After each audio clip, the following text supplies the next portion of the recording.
बंदी छोड़ सतगुरु रामपाल जी भगवान की जय हो।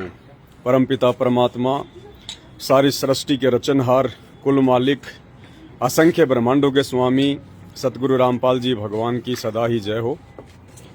सत्साई भाई और बहनों, भगत जी हैं और जैसा कि आप सबको पता है, परमपिता परमेश्वर सतगुरु रामपाल जी भगवान को भगत भाई बहनों ने ज्ञान आधार से शब्द रूप में देखना शुरू कर दिया है और अब घर घर परमात्मा सतगुरु रामपाल जी भगवान का जो दरबार है वो बनने लगा है। और हमारे एक भगत जी हैं जिनकी सेवा यही लगी हुई है कि जो भी भगत भाई बहन परमात्मा का दरबार बनवाना चाहते हैं, जो परमात्मा का बेड बनवाना चाहते हैं, जो अपने घर पे परमात्मा के लिए बेड बनवा रहे हैं, गुरुदेव भगवान को जो अपने घर पे विराजमान कर रहे हैं, तो भगत भाई की यही सेवा लगी हुई है।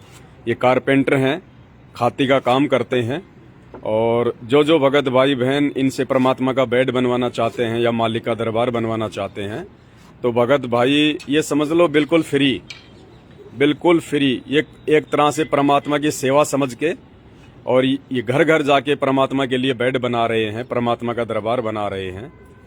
तो आज दास जयपुर में आया हुआ था, तो जयपुर में अपने मनोज भगत जी हैं, भगत जी के घर पे परमात्मा का बेड बन रहा है, मालिक का पूरा दरबार बन रहा है।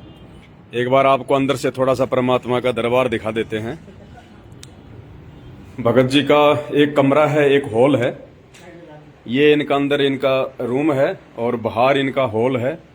फिलहाल इन्होंने परमात्मा का दरबार यहाँ लगा रखा है, ये देखिएगा।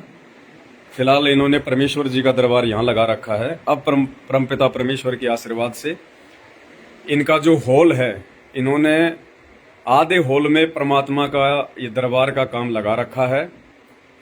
क्योंकि भाई और बहनों, जब हमें भगवान समझ में आ जाएगा, जब हमें परमात्मा समझ में आ जाएगा और जब हमें दृढ़ विश्वास हो जाएगा कि धरती पे पूर्ण परमात्मा कबीर साहब स्वयं सतगुरु रामपाल जी भगवान हैं, तो उसके बाद हम क्या नहीं करें अपने परमात्मा के लिए, अपनी औकात से बढ़ के हम करेंगे अपने परमात्मा के लिए। क्योंकि अब तो केवल परमात्मा ही परमात्मा है, बाकी कुछ नहीं है हमारे जीवन में। और जिस घर में हम रहते हैं तो परमात्मा को हम अपने से ऊंचा आसन दें, अपने से अच्छा आसन दें और परमेश्वर को अच्छी जगह पे हम विराजमान करें। तो आधा हॉल को जो है बंदी छोड़ का दरबार बनाया जा रहा है। ये सामने परमात्मा का ये दरबार बनेगा जहाँ पे परमात्मा की ज्योत जलेगी और नीचे परमात्मा की चरण पादुकाएं रखी जाएंगी। ये छोटी सी टेबल है जो परमपिता परमेश्वर के लिए जलराम वगैरह रखा जाएगा। और ये जो है परमपिता परमेश्वर जी का बेड बन रहा है, अभी काम चालू है, 2-4 दिन में फिनिश हो जाएगा। और ये जो खाली जगह आप देख रहे हैं, यहाँ पे परमपिता परमेश्वर जी की जो है फोटोएं लगेंगी।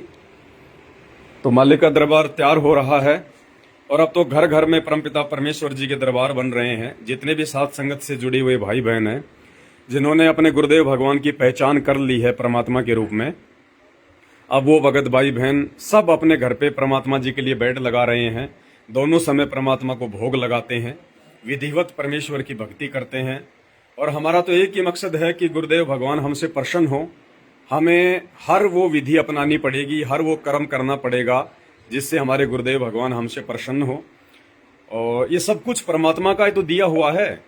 परमेश्वर एक सत्संग में कहते हैं, अपनी वाणी में परमात्मा ने बताया कि तुम लोग फॉर्मेलिटी के लिए बोलते हो, क्या तन मन धन सब तेरा, तेरा तुझको अर्पण, क्या लागे मेरा प्रभु, क्या लागे मेरा। तो गुरुदेव भगवान ने बताया कि ये तो सब कुछ मेरा है ही, तन मन और धन ये सब कुछ मेरा ही है, तेरा कुछ नहीं है। तू नंगा आया था, नंगा जाएगा। लेकिन मेरा जो मैंने तुझे दे रखा है, जब मुझे देने का समय आता है तो तू पीछे हट जाता है। तो परमेश्वर ने बताया कि तुम तो खाली फॉर्मेलिटी के लिए बोलते हो कि तन मन धन सब तेरा और तेरा तुझको अर्पण, क्या लागे मेरा है। और सोमवार मंगलवार को 1.25 रुपए का प्रसाद बांट देते हो, बस इतना सा करते हो तुम। बाकी परमेश्वर ने बताया कि तन मन धन सब मेरा और मेरा मुझको देगा, तब कालजा पाटेगा तेरा। तो भाई और बहनों, अब पता चलेगा कि किन किन भगत भाई बहनों ने सतगुरु रामपाल जी भगवान को कबीर परमेश्वर के रूप में जाना है, पहचाना है। और जब जान जाएंगे, पहचान जाएंगे, जब उनकी मर्यादा में रह के उनकी भक्ति करेंगे, तो परमात्मा किस बात की कमी छोड़ेगा। कोई कमी नहीं छोड़ेगा परमात्मा। जिसके भाव हैं, भगत के सिर्फ भाव होने चाहिए कि मैं ये करूं अपने परमात्मा के लिए, फिर परमात्मा सारे रास्ते खोल देता है। तो भगत जी से आपका थोड़ा सा परिचय करवा देते हैं। सत्साई भगत जी, क्या नाम भगत जी आपका? प्रेमचंद दास जी? प्रेमचंद दास। प्रेमचंद दास जी, कहाँ से हो भगत जी? जबलपुर से। जबलपुर, एमपी या यूपी? एमपी। तो आपकी यही सेवा लगी हुई है परमात्मा का दरबार बनाने की, बेड बनाने की? मालिक ने सेवा लगा दी। तो अभी आप जयपुर में आए हुए हैं जी। और लगभग कितना काम पूरा हो गया परमात्मा के दरबार का? हो गया है 90% हो गया, बस फिनिशिंग कांच वाँच डालना है, सब थोड़ा बहुत है बस, बाकी सब कुछ कंप्लीट रेडी। बहुत बड़ी दया। और आपके साथ में भगत जी कौन है? सतसाहिब भगत जी। क्या नाम है आपका? रामकृष्ण दास भगत जी। तो आप भगत जी के साथ में सेवा कर रहे हैं? जी, मालिक की दया है भगत जी। जहाँ भगत जी जाते हैं वहाँ आप भी परमात्मा के दरबार की सेवा में मतलब सहयोग कर रहे हैं? जी भगत जी। बहुत बढ़िया दया है परमात्मा की। ये देखो भगत भाई बहनों, भगत जी जो है बोर्ड वगैरह अप्लाई वगैरह लेके आए थे। ये मनोज भगत जी हैं, जयपुर से हैं और परमात्मा का दरबार बनवा रहे हैं। क्या कहेंगे भगत जी भगत समाज को? भगत जी मैं तो यही कहना चाहता हूँ कि अब जिन परमात्मा मान लिया है तो वो अपने घर पे जिनकी श्रद्धा हो वो लगा सकते हैं, दरबार लगा के परमात्मा को पहचाने। अब अभी नहीं पहचाना तो कब पहचानेंगे परमात्मा को?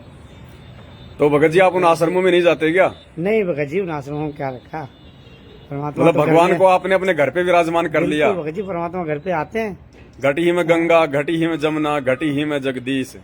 अभी 2-4 दिन पहले आपकी जो भक्तमती है उनको परमात्मा ने दर्शन दिए थे। हाँ देखे थे, आए थे गुरुजी, एक छोटी सी बैग टांग के। बोले सत्संगति है, सत्संगति रखोगे? बोले हाँ। बोले दरबार बना रहे हो? बोले हाँ दरबार बना रहे हैं। बोले बहुत अच्छा। तो परमात्मा इनके घर पे आए, सतगुरु रामपाल जी भगवान। और जब ये दरबार का काम चल रहा था तो परमेश्वर ने आए और देखा दरबार को, और दरबार को देख के परमात्मा ने कहा कि बेटा क्या दरबार बना रहे हो? बोले गुरुजी दरबार बना रहे हैं। बोले बहुत अच्छा बेटा, बहुत बढ़िया, बहुत बढ़िया। तो भाई और बहनों, दया है परमपिता परमेश्वर जी की। आप सभी भाई बहन जिनके घर में विरोध नहीं है और जिनके घर में पर्याप्त जगह है, तो वो भाई बहन एक छोटा सा कमरा अपने बंदी छोड़ को समर्पित कर दें और उस जगह पे कोई भी अपवित्र आदमी, कोई भी अशुद्ध आदमी, खाने पीने वाला आदमी नहीं आना चाहिए। और परमेश्वर के लिए एक सिंगल बेड बनवाएं, मालिक का दरबार लगाएं और अच्छे से विधि विधान अनुसार। देखो दुनिया वालों ने तो पत्थरों के भगवानों के लिए बड़े बड़े मंदिर, मस्जिद, गुरुद्वारे, चर्च बना रखे हैं।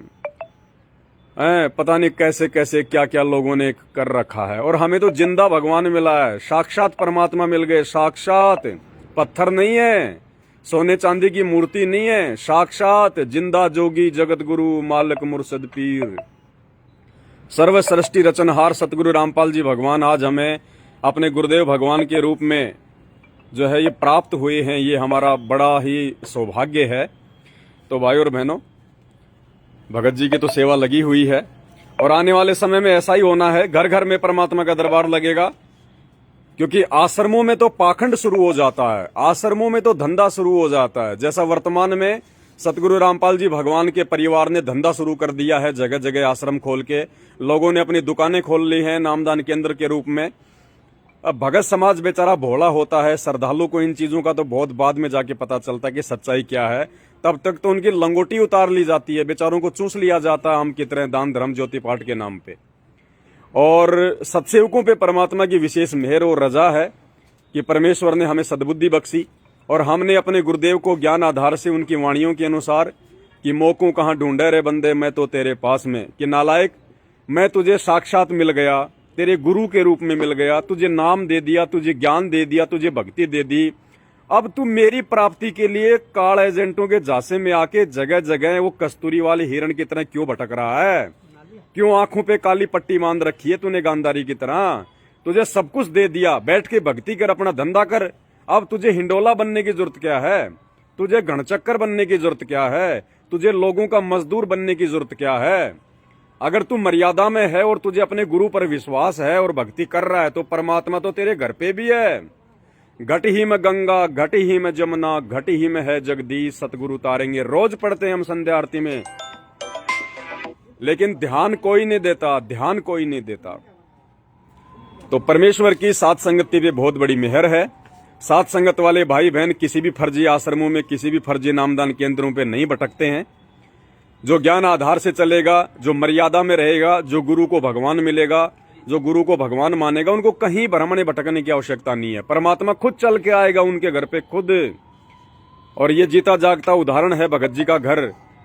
भगत जी ने मालिक के दरबार का काम शुरू किया, परमात्मा खुद आए चल के, दरबार को देख के गए परमात्मा, और परमात्मा बड़े प्रसन्न, बड़े खुश। तो कहते हैं भगत के वश में है भगवान, लेकिन कोई भगत भी होना चाहिए, तब परमात्मा घर पे आएगा। अन्यथा भाई कस्तूरी वाले हिरण की तरह भटकते रहो, ज्योति पाठ और दान धर्म के नाम पे लुटते रहो, पिटते रहो, इस प्रकार से भगवान नहीं मिलेगा। परमात्मा विश्वास में है, कहे कबीर सुनो भाई साधो मैं तो हूं विश्वास में। तो विश्वास रखोगे तो परमात्मा घर पे भी आएगा, आपके घट में विराजमान रहेगा परमात्मा। परमात्मा के लिए कहीं भ्रमने भटकने की आवश्यकता नहीं है। हम उस दिन जाएंगे आश्रमों में जिस दिन हमारे गुरुदेव भगवान हिसार जेल से बाहर आएंगे, और जहां भी हमारे परमात्मा जाएंगे, जिस भी आश्रम में, जिस भी देश में, जिस भी राज्य में हम वहां जाएंगे, वो जगह हमारे लिए आश्रम होगी। वर्तमान के आश्रम उनके कलयुगी परिवार ने अपने धार्मिक धंधे के लिए खोल रखे हैं, और हमें पिछली पीढ़ी में परमात्मा ने मानव जन्म दिया है, शिक्षा दी है, इतना ज्ञान दिया है। तो भाई और बहनों, ये आंखों पर काली पट्टी बांध के चलने के लिए नहीं दिया, लोगों के धार्मिक धंधे में और पाखंड में सहयोग करने के लिए नहीं दिया। हमें परमात्मा ने सोच समझ के अपनी भक्ति बचाकर आगे बढ़ने के लिए दिया है। तो हम किसी भी काल प्रेरित लोगों के झांसे में नहीं आ सकते। हम परमात्मा को ढूंढने के लिए दर दर नहीं भटकेंगे, क्योंकि परमात्मा हमें मिल चुका है। अब यदि जरूरत है तो मर्यादा में रह के, ज्ञान को आधार बना के, गुरु को भगवान मानकर घर बैठ के भक्ति करने की आवश्यकता है, दर दर भटकने की आवश्यकता नहीं है। बंदी छोड़ सतगुरु रामपाल जी भगवान की जय हो।